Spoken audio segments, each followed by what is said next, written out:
आज मैं आपसे जो बात करने जा रहा हूं वो किसी पुरानी किताब की कोई साधारण कहानी नहीं है और न ही यह कोई हवा में तीर चलाने वाला मीठा उपदेश है। यह एक ऐसा गहरा दर्द है जो हमारे आज के समाज में, हमारे आसपास के कई घरों की चारदीवारी के पीछे हर रात सिसकियां भरता है। एक ऐसा असहनीय दर्द जिसे एक औरत अपने सीने में बहुत गहराई तक दबाकर हर रोज घुट घुट कर जीती है, और एक आदमी, एक पति अपनी खामोशी के पीछे उस भारी दर्द को छुपाने की पूरी कोशिश करता है। जरा एक शांत मन से सोचिए उस सूने आंगन के बारे में जहां कोई खिलौना नहीं बिखरा है, उस खाली झोले के बारे में जो कभी भरा नहीं, उन दीवारों के बारे में जो किसी बच्चे की किलकारियां सुनने के लिए सालों से तरस रही हैं। उन माता पिता के बारे में सोचिए जो अपनी जिंदगी की सारी कमाई, अपना सारा खून पसीना, अपनी जवानी अस्पतालों के चक्कर काटने में लगा देते हैं। वो हर मंदिर की सीढ़ियों पर जाकर माथा टेकते हैं, दरगाहों पर मन्नत के धागे बांधते हैं और डॉक्टरों की महंगी से महंगी और कड़वी दवाइयां खाते हैं। एक औरत अपने शरीर पर अनगिनत सुइयां सहती है, IVF जैसे दर्दनाक और महंगे इलाज करवाती है, तरह तरह के टेस्ट करवाती है, इस उम्मीद में कि शायद इस बार, इस महीने डॉक्टर कोई खुशखबरी दे दे। शायद इस बार वो 2 लाइनें देख ले जिसके लिए उसकी आंखें तरस गई हैं। समाज की औरतों के ताने सुनती है, शादी ब्याह में जाने से कतराती है क्योंकि लोग उसे अजीब नजरों से देखते हैं, उससे चुभने वाले सवाल पूछते हैं।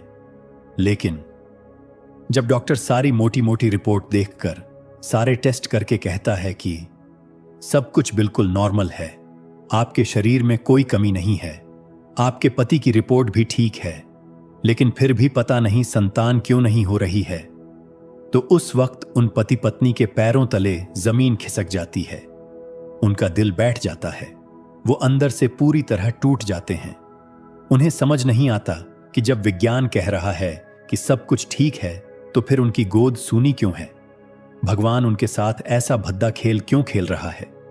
अगर आप भी ऐसे ही किसी भयंकर दर्द से गुजर रहे हैं, या आपके घर में, आपकी जान पहचान में कोई ऐसा है जो बच्चे के लिए, एक नन्ही सी जान के लिए रात के अंधेरे में खून के आंसू रो रहा है, तो आज के इस वीडियो को बिल्कुल भी बीच में मत छोड़िएगा, क्योंकि आज मैं गरुड़ पुराण और कर्म सिद्धांत के उन अत्यंत गुप्त, रहस्यमयी और खौफनाक पन्नों को खोलने जा रहा हूं जो आपको बताएंगे कि जब मेडिकल साइंस, जब बड़े बड़े डॉक्टर हार मान लेते हैं, जब विज्ञान के सारे दरवाजे बंद हो जाते हैं, तब असली सच्चाई क्या होती है।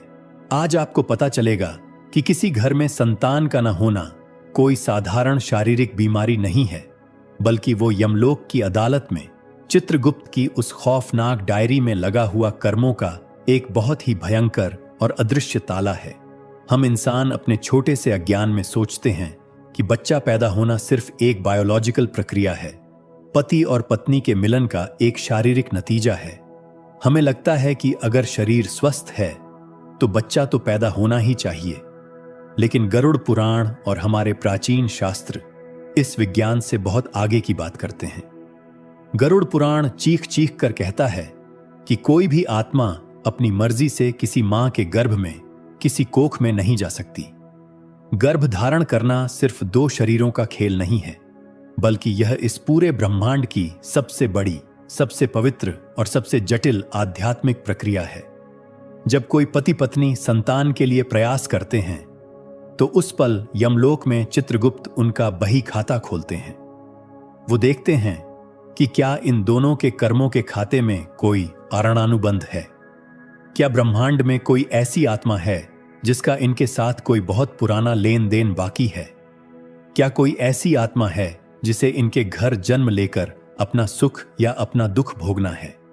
अगर उनके पुण्यों का खाता साफ होता है, अगर उनके कर्म अच्छे होते हैं, तो एक पवित्र आत्मा को तुरंत उस मां के गर्भ में भेज दिया जाता है।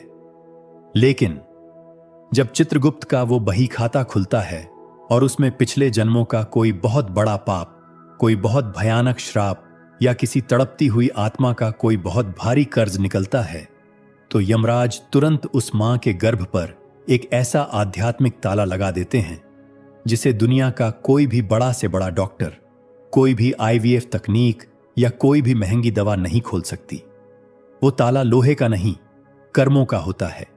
आज आपको अपने दिल पर बहुत भारी पत्थर रखकर यह जानना होगा कि आखिर वो कौन से भयंकर श्राप हैं, वो कौन से पिछले जन्म के खौफनाक पाप हैं जो आज इस जन्म में आपकी गोद को सूना किए हुए हैं, आपको रुला रहे हैं।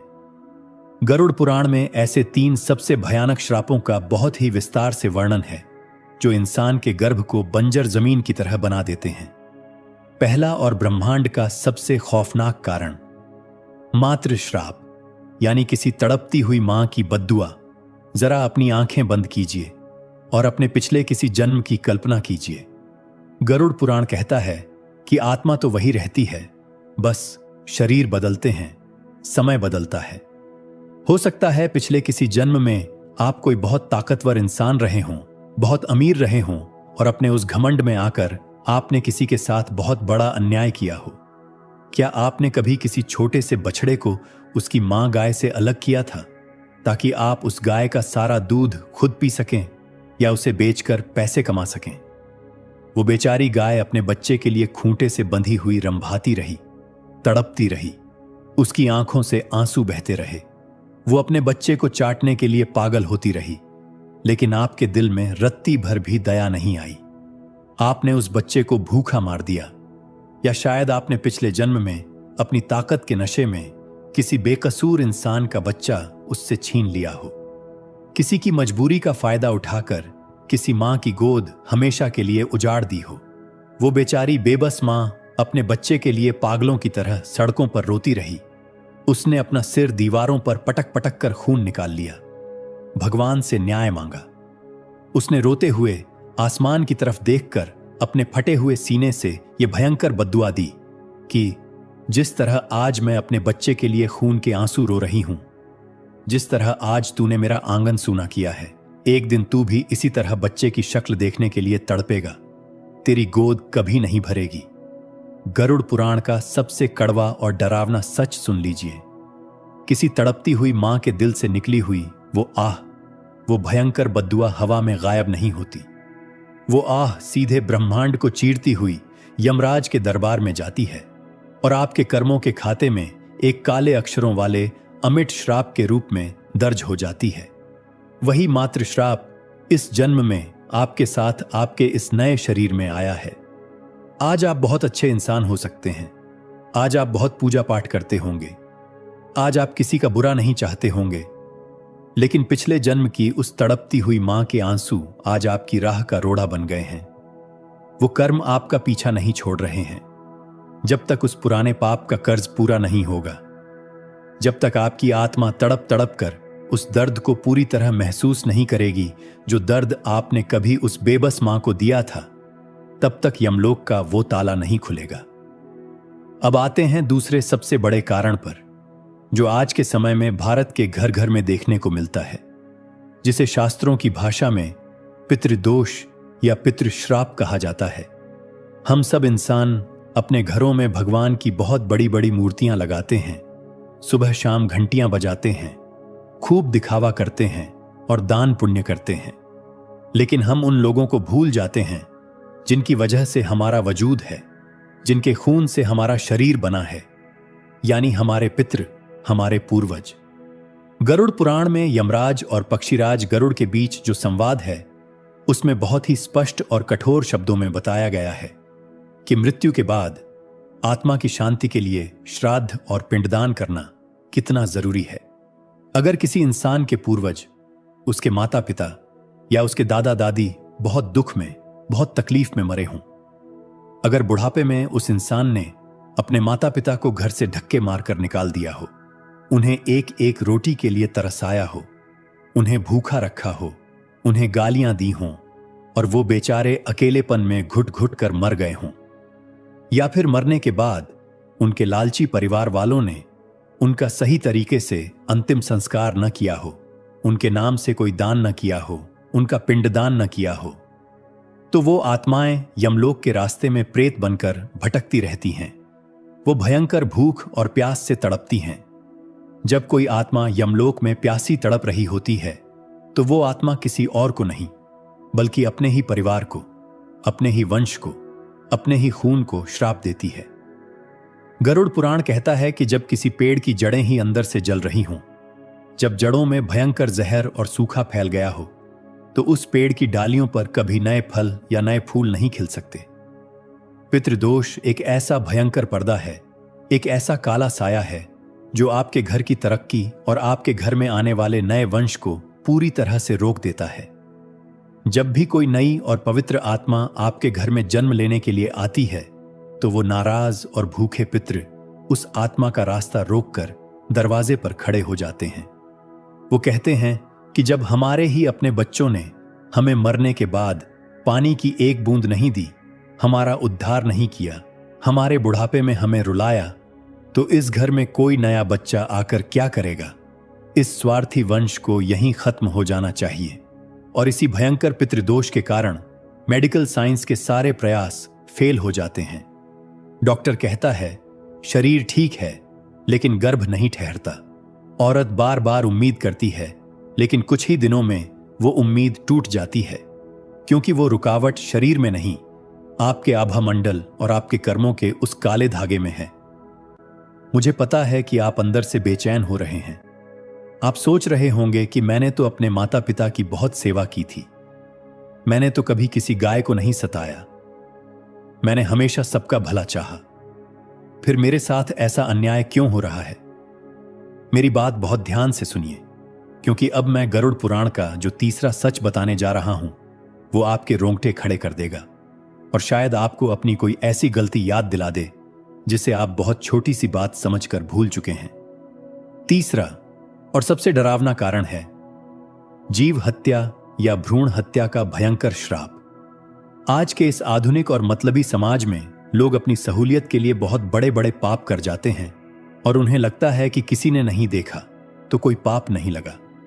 क्या आपने कभी अपने इस जीवन में या पिछले जीवन में किसी अजन्मे बच्चे की हत्या की थी?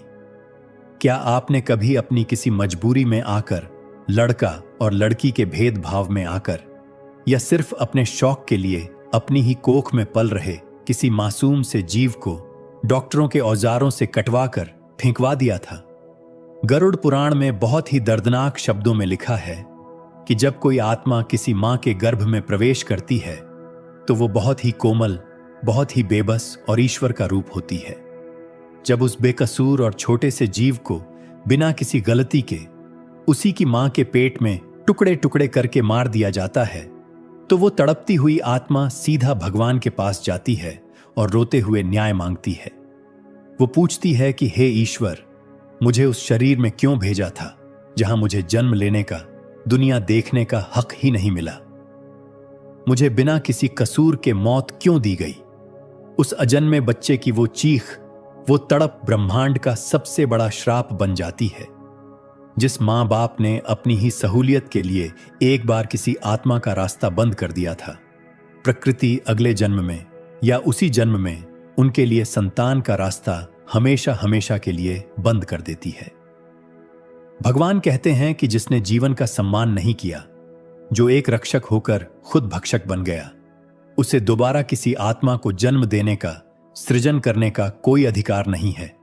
और बात सिर्फ इंसानों की नहीं है। अगर आपने पिछले जन्म में किसी सांप के बिल को नष्ट किया हो, किसी बेजुबान जानवर के पूरे वंश को खत्म कर दिया हो, या किसी चिड़िया के घोंसले को आग लगा दी हो जिसमें उसके छोटे छोटे बच्चे थे जो उड़ नहीं सकते थे, तो इसे शास्त्रों में सर्प श्राप या जीव हत्या कहा जाता है। उन बेजुबान जीवों की मौत के वक्त निकली बद्दुआ सीधे आपके वंश पर प्रहार करती है। वो आपके कर्मों के खाते में ऐसा जहर घोल देती है कि आपकी लाख कोशिशों और मन्नतों के बाद भी आपकी गोद सूनी ही रहती है।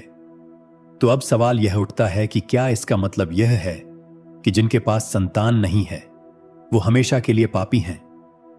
क्या उनके इस दर्द का कोई अंत नहीं है? क्या वो पूरी जिंदगी समाज के ताने सुनते रहेंगे, रिश्तेदारों की चुभती हुई बातें सहते रहेंगे और अकेले ही इस दुनिया से चले जाएंगे? नहीं, बिल्कुल नहीं। गरुड़ पुराण और हमारे सनातन धर्म की सबसे बड़ी खूबसूरती और महानता यही है कि वो आपको सिर्फ डराता नहीं है, बल्कि वो आपको आपके कर्मों का आईना दिखाकर उस समस्या से बाहर निकलने का एक बहुत ही पवित्र, बहुत ही सटीक और अचूक रास्ता भी बताता है।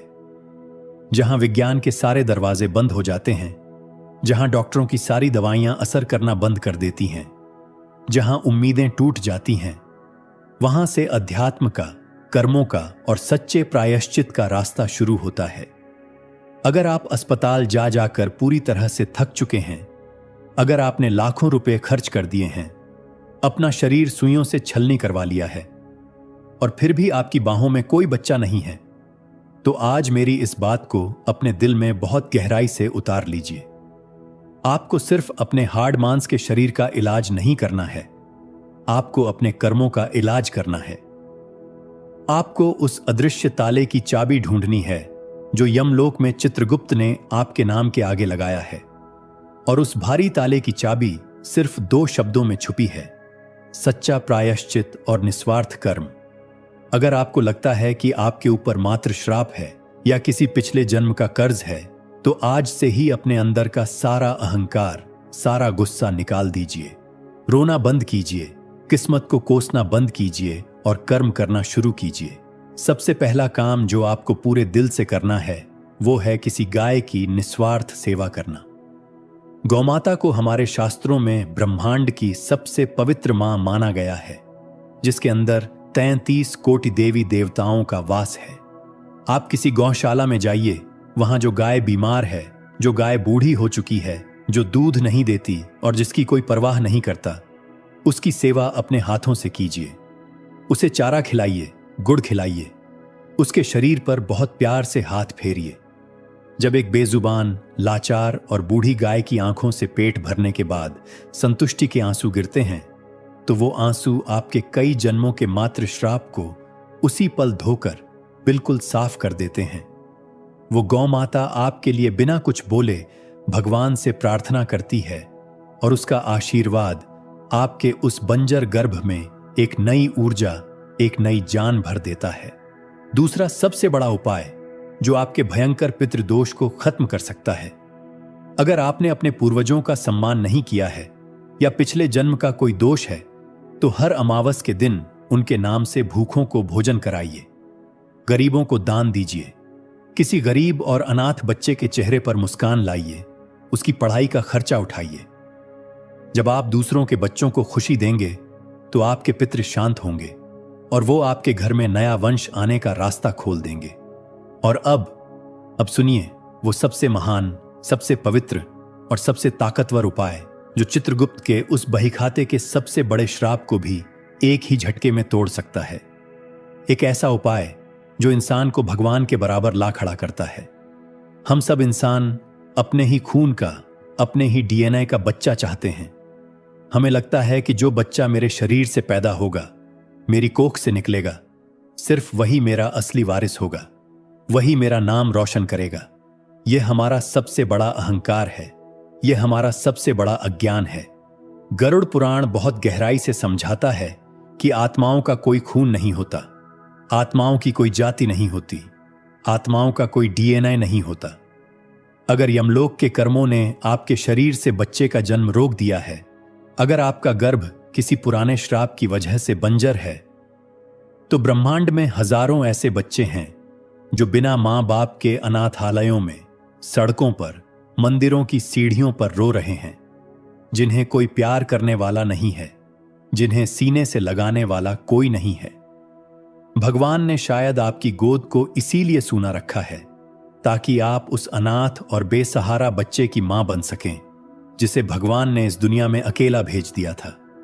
भगवान शायद आपको एक साधारण बायोलॉजिकल मां नहीं, बल्कि एक कर्मों की मां, एक यशोदा मां बनाना चाहता है।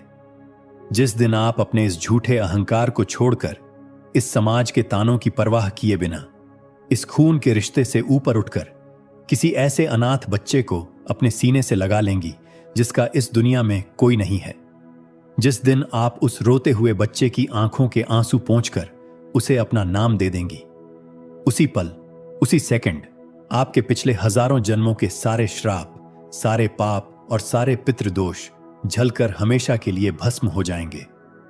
चित्रगुप्त की डायरी में आपके पुण्यों का एक ऐसा सुनहरा पन्ना लिखा जाएगा जिसे देखकर यमराज भी अपने सिंहासन से खड़े होकर आपके सामने नतमस्तक हो जाएंगे, क्योंकि सिर्फ शरीर से जन्म देने वाली मां से लाख गुना बड़ी और महान वो मां होती है जो किसी अनाथ को पालती है, उसे जीवन देती है। और आपने ये चमत्कार कई बार अपने आसपास अपनी जिंदगी में देखा होगा।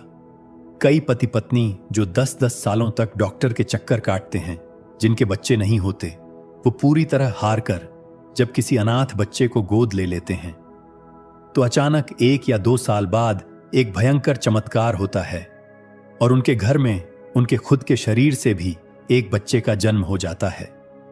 दुनिया इसे चमत्कार कहती है।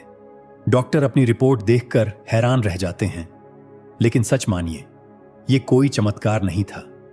ये उस निस्वार्थ कर्म का सीधा फल था। जब उस परिवार ने उस बेसहारा अनाथ बच्चे को अपनाया तो उनके पुण्यों ने उनके कर्मों के उस भारी ताले को खोल दिया। यमलोक में लगा हुआ वो श्राप हमेशा के लिए खत्म हो गया और उनका बंजर गर्भ फिर से हरा भरा हो गया। आज हमने आत्म रहस्य के इस मंच से गरुड़ पुराण के उस सबसे गहरे, सबसे खौफनाक और सबसे दर्दनाक सत्य को छुआ है, जिसके बारे में आज का समाज कोई बात नहीं करना चाहता। हमने आज जाना कि संतान का न होना कोई अभिशाप नहीं है जिसे लेकर आप जिंदगी भर रोते रहें और डिप्रेशन में चले जाएं।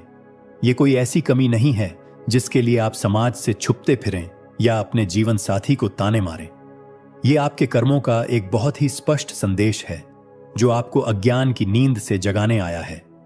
अगर आज आपकी गोद सूनी है तो उस भगवान से शिकायत करना बंद कर दीजिए। अपने आंसुओं को पोंछ लीजिए और उस ब्रह्मांड के इशारे को समझिए। वो नारायण, वो परमपिता परमेश्वर बहुत दयालु है। उसने कभी भी आपके लिए सुख के दरवाजे बंद नहीं किए हैं। बस उसने आपको उस दरवाजे तक पहुंचने का एक अलग, थोड़ा कठिन लेकिन बहुत ही महान रास्ता दिया है। अपने शरीर का इलाज जरूर करवाइए, डॉक्टरों की बात मानिए, लेकिन साथ ही साथ अपनी आत्मा का, अपने कर्मों का इलाज भी आज से ही शुरू कर दीजिए। निस्वार्थ कर्म कीजिए, दूसरों का दुख दूर कीजिए और अगर संभव हो, अगर आपके अंदर हिम्मत हो, तो किसी अनाथ की जिंदगी संवारने का साहस जुटाइए। यकीन मानिए, जिस दिन आप अपने मन से स्वार्थ को पूरी तरह निकाल देंगे, उस दिन आपके घर का आंगन भी बच्चों की किलकारियों से जरूर गूंज उठेगा। आज का यह वीडियो सिर्फ एक ज्ञान नहीं था, यह एक उम्मीद की बहुत बड़ी किरण थी। उन लाखों माताओं और पिताओं के लिए जो रात के अंधेरे में चुपचाप सिसकते हैं। अगर गरुड़ पुराण के इस गहरे सच ने आज आपके दिल में कोई नई रोशनी पैदा की हो, अगर आपको इस भारी दर्द से लड़ने की थोड़ी सी भी हिम्मत मिली हो, तो आज एक बहुत ही महान और पुण्य का काम जरूर कीजिएगा। इस वीडियो को आज अपने तक सीमित मत रखिएगा। इसे आज, अभी, इसी वक्त हर उस इंसान को, हर उस तड़पती हुई माता और बेबस पिता को भेजिएगा जिनकी गोद आज भी सूनी है, जिन्हें समाज सिर्फ ताने मारता है और जो अकेले बैठकर रोते हैं। शायद आपका भेजा हुआ यह एक वीडियो उनके जीवन का नजरिया बदल दे, उन्हें डिप्रेशन से बाहर निकाल दे और उनके जीवन में एक नई सुबह ले आए। और नीचे टिप्पणी में पूरे विश्वास और अपनी आत्मा की सच्चाई के साथ लिखिए, ईश्वर का हर फैसला मुझे मंजूर है, ताकि उस भगवान तक आपके समर्पण की यह गूंज पहुंच सके और वो आपके पुण्यों के खाते को हमेशा के लिए खोल दे। अपना, अपने जीवन साथी का और अपने कर्मों का बहुत बहुत ख्याल रखिएगा। वो परमपिता नारायण आप पर और आपके परिवार पर बहुत जल्द अपनी अपार कृपा करें और आपका आंगन हमेशा खुशियों से भरा रहे।